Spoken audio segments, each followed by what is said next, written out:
Just a few hundred meters behind us, you know that the land is barren. It has no longer any value.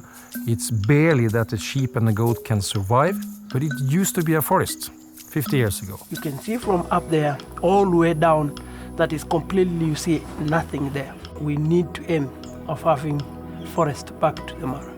It's about bringing back the life. When you plant a variety of tree and bush species, you will also attract rich bird life.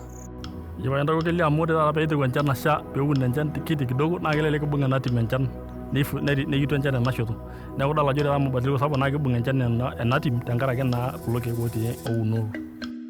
are they from? From the community. They are Maasai. No tradition in tree planting, but they see and they know this is going down the drain. We need to do something about it.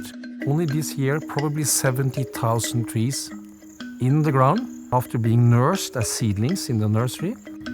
Ore nadia na baitero elakasi dorkeek nara larin kumok oleng saidi lekitaasa te anapialto Basecamp nikijaribu nkoitoi pookin nikindim aitodoli iltung'anak ena siai orkeek eunoto ajo kai kinko peekiun amu kiata apa erishata nikimana torkijijini nikiyiolo iltung'anak etuun irkeek. Ore sii oloota entim nikiliki ajo king'ura entim ino amu melelek etumi entim nikintoki sii aaku ore atua sukuuluni naa kila enkerai taa nikipuo sukuuluni nikincho enkerai olchani ajo kituuno amu entoki sidai taisere. Obama, when he was a senator with the family, came here and planted, so that's can be also visible over there. We have taken lease with the community in order to plant many trees and also involving the guests themselves who are participating a lot.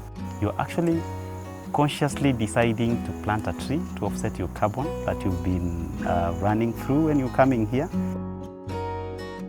Vision is to plant 500,000 trees in 5 years.